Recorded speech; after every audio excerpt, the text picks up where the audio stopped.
Donc voilà, maintenant que ça a bien séché, on va pouvoir enlever tout ce qui est cache-vitre et la protection.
Déjà un petit peu mieux.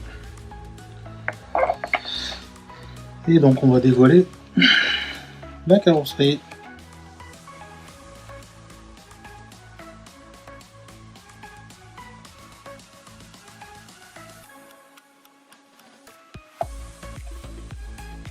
Ouais, ça fait une petite différence quand même. Ça se voit pas trop à la caméra, mais...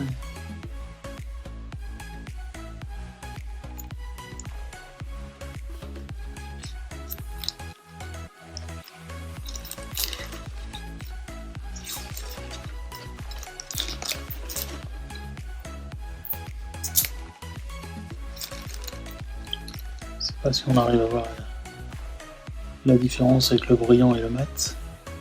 C'est qu'en vrai, en réalité, on voit énormément la différence avec le métallisé qui ressort bien, alors que ici, il sortait pas du tout.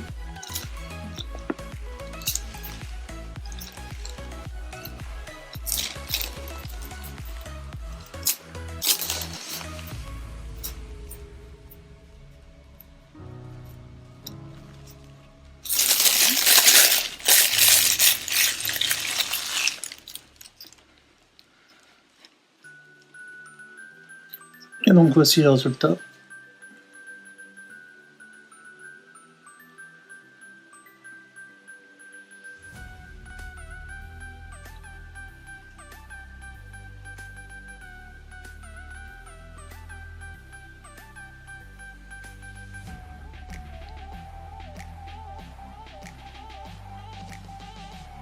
Elle est bien brillante. L'effet métallisé, il fait pas trop mal. Même là où c'est un peu bavé, ça passe, on va dire. Pour une première carrosserie.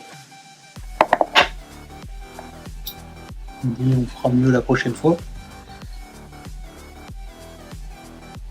Il faudra que je mette plus de cache plus loin pour pouvoir mettre plus loin mon aéro et éviter que ça bave.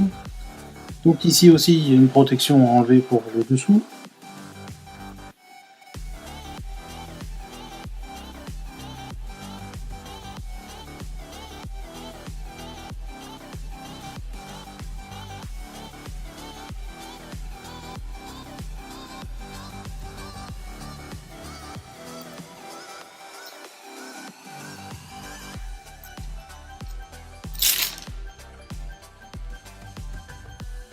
mat sur ce côté-là, et donc brillant sur la partie arrière.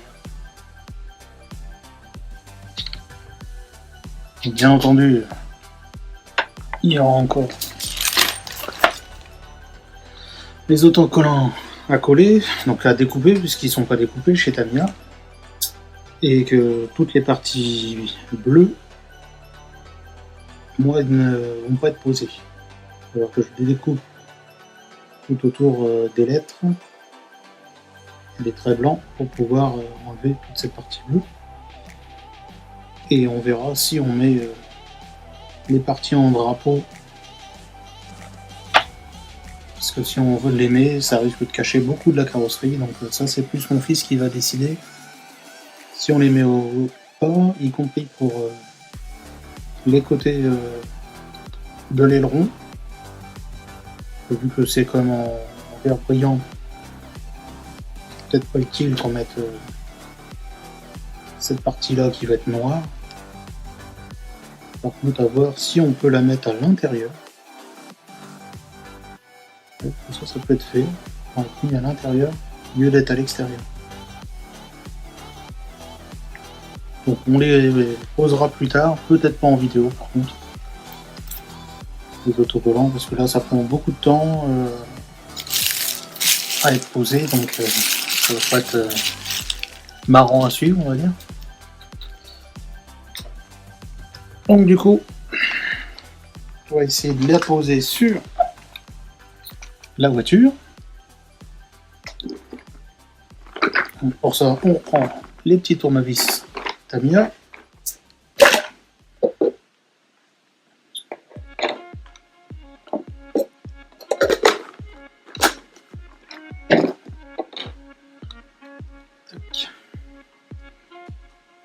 On va commencer par du rond.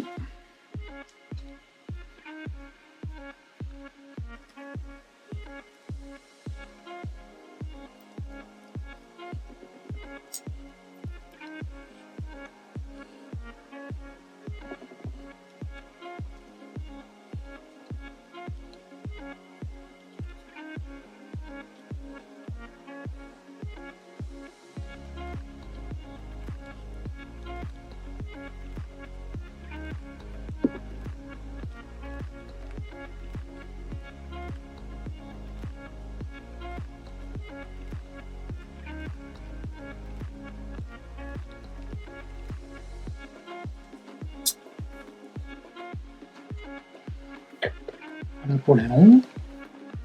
Alors pour la carrosserie, il faut qu'on définisse la hauteur minimum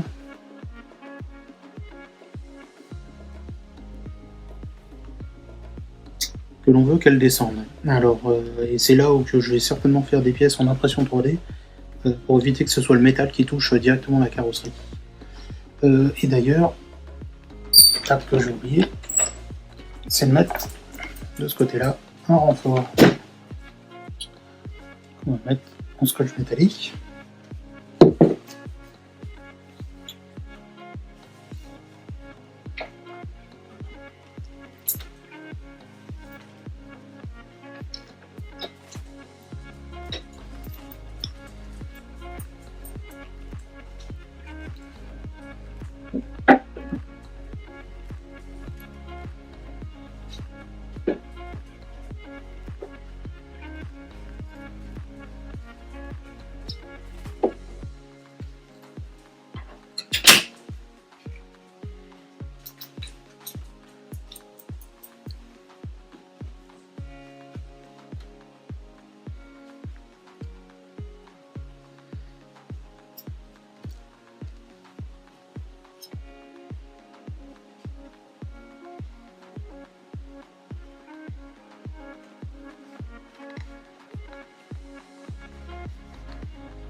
Le scotch métallique, c'est pour éviter le frottement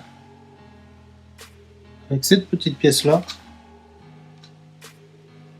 parce que ça pourrait enlever la peinture à force de bouger, puisque c'est ça qui sert de cale de hauteur sur la carrosserie, enfin sur le châssis. Et c'est pour ça que je ferai des impressions 3D, pour éviter d'ailleurs que c'est du métal, que ce soit du métal qui frotte. Donc, il va falloir faire le trou.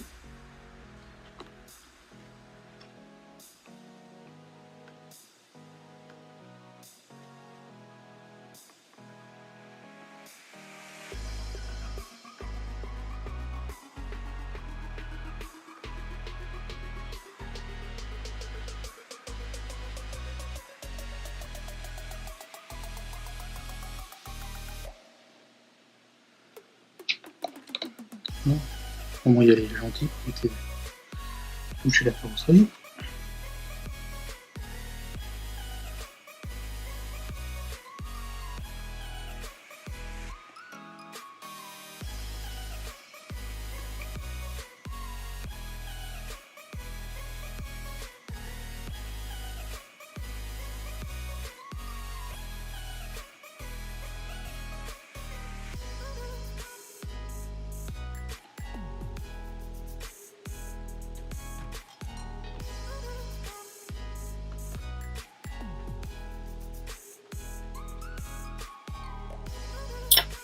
Voilà.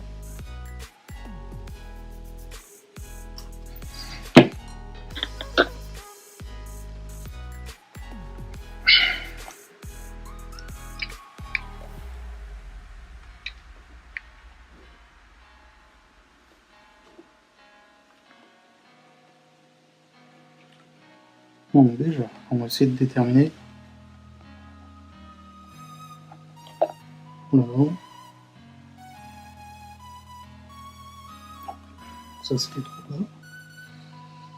Pour l'arrière, c'est au moins c'est trop doux.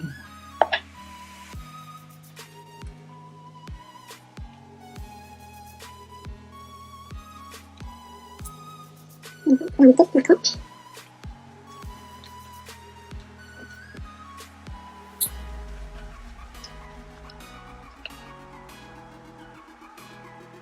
On va monter encore un coup. C'est bien. C'est pas mal.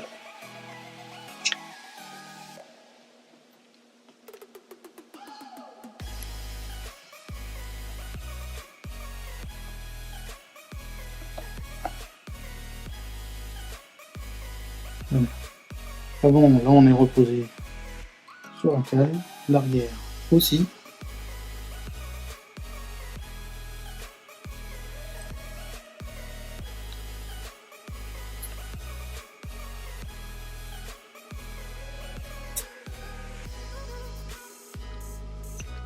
Et voilà.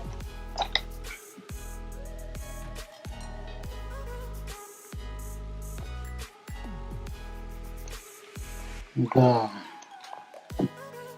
vaut mieux qu'on pose quand même les autocollants le plus vite possible pour éviter que ça fasse bizarre avec les roues jaunes. On a au moins le rappel de jaune dessus, mais ça fait pas trop mal. Donc voici le résultat final, donc avec les autocollants qui ont été posés, donc on n'a pas mis tous les autocollants qui étaient à la base.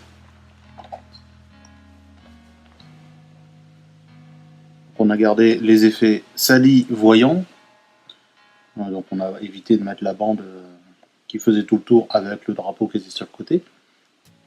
On a remis le Tamiya qui est normalement prévu ici, on l'a remis sur le dessus, là, pour garder l'effet sali. On a gardé l'angle qui est là et j'ai supprimé le bleu qui était juste devant. J'ai supprimé le bleu qui était sur les côtés pour qu'on ait vraiment une écriture qui aille bien avec le vert. Les petits autocollants qui normalement sont prévus pour être sur le côté là, je les ai mis à l'intérieur, parce que c'est là qu'on a peint de ce côté là. Donc ça permet de protéger un maximum la peinture. Il n'y a que ici et là qu'elle n'est pas protégée. Parce que ici c'est transparent, donc c'est protégé quand même. Et derrière est forcément protégé. Dessus on a aussi là les fermoirs, les clips, que j'ai pas gardé ceux d'origine, parce que ceux d'origine c'est des tout petits clips noirs, mais c'était assez difficile de réussir à les retirer, donc j'ai préféré en mettre des plus grands qui sont déjà un peu tordus pour pouvoir les desserrer plus facilement.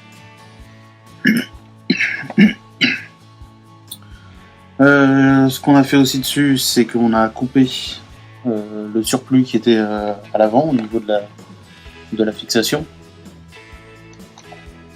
Donc, on va comme retirer tout ça.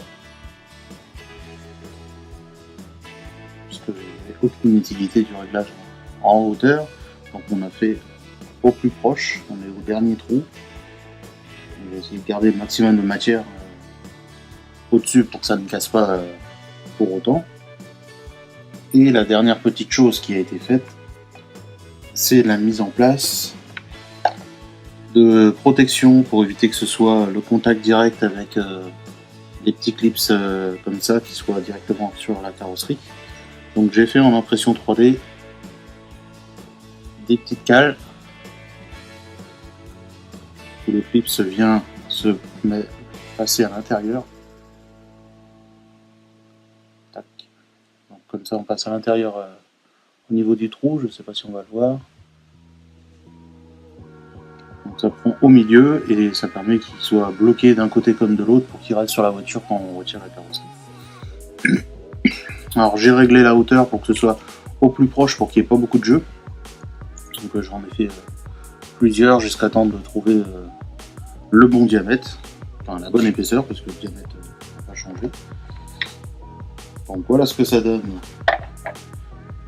au niveau des cales. Donc là elle ne bouge pas, elle reste bien en place. Celle-ci j'en ai fait une qui était inclinée parce que la fixation étant inclinée ici, ça permettait et que celle-ci elle est inclinée, ça permettait que le contact se fasse sur une plus grande partie au lieu que ça tienne juste sur la partie basse. Mais sinon ça ne changeait pas grand chose, j'aurais pu laisser le petit top là, mais je me suis amusé à faire un clip un peu enfin une butée un peu différente. Donc voilà ce que ça donne. Alors, je les ai fait en orange parce que c'était la bobine qui était montée sur mon encodeur 3D. J'aurais pu les faire noir si je voulais, mais ça se voit pas une fois démonté. Moi ça me dérange pas que ce soit de couleur. Donc voilà pour le résultat final qui, ma foi, est pas mal, moi je trouve. Avec les autocollants, donc on a bien fait de vouloir remettre le jaune parce que toutes les bandes jaunes font bien sortir le vert et donnent un petit aspect sportif à la voiture.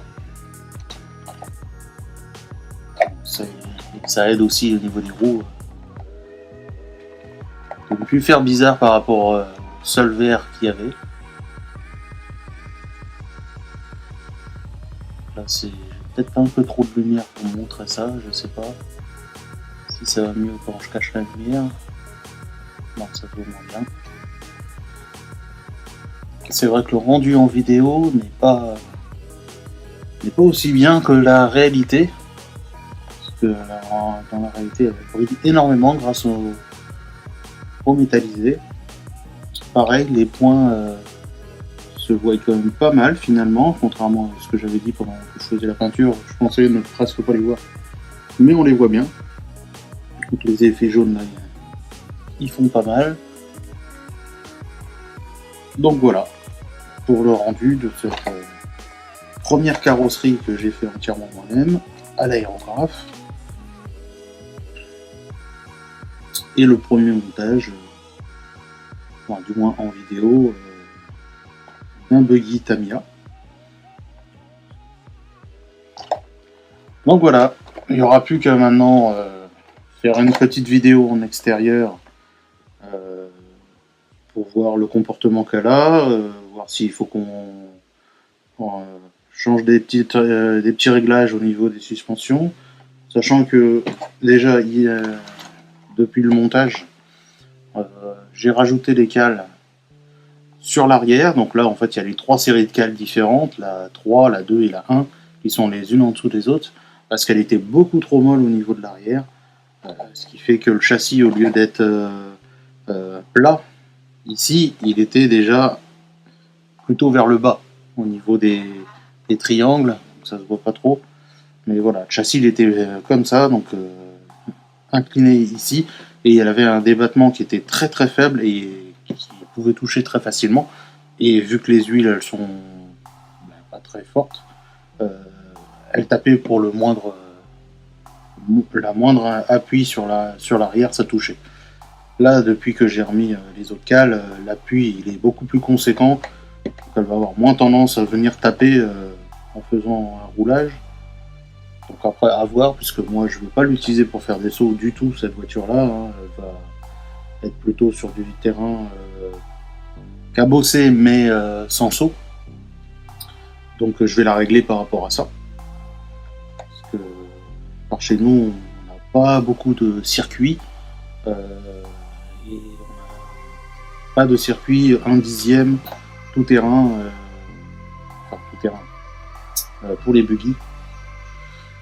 Donc du coup, on ne peut pas rouler sur circuit, mais comme j'ai dit, celle-ci c'est pour mon fils, donc ça va plutôt pour aller jouer sur des terrains extérieurs, pas dans la nature pour autant, puisque j'ai ce qu'il faut devant en bitume et derrière en herbe, mais là ça va pas être sur de l'herbe, on va prendre un terrain qui peut être utilisé, qui est en gravier terre, donc voilà, on va être utilisé sur un terrain plutôt comme ça, donc il a besoin d'un châssis qui est assez répondant au niveau des suspensions et qui n'est pas trop dur non plus. Donc je pense que les huiles vont suffire pour ce comportement-là, mais je verrai bien en l'utilisant. Et de toute façon, pour mon fils qui est débutant, dans tous les cas, lui, il ne verra pas forcément la différence. Ça m'aidera tout autant là, avec les conditions telles qu'elles sont actuellement.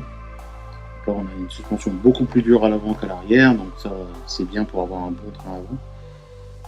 Mais après, ça sera à voir justement s'il faut que je réduise un peu l'avant, ou s'il faut que je redurcisse encore un peu l'arrière, sachant qu'il y a des réglages. Hein.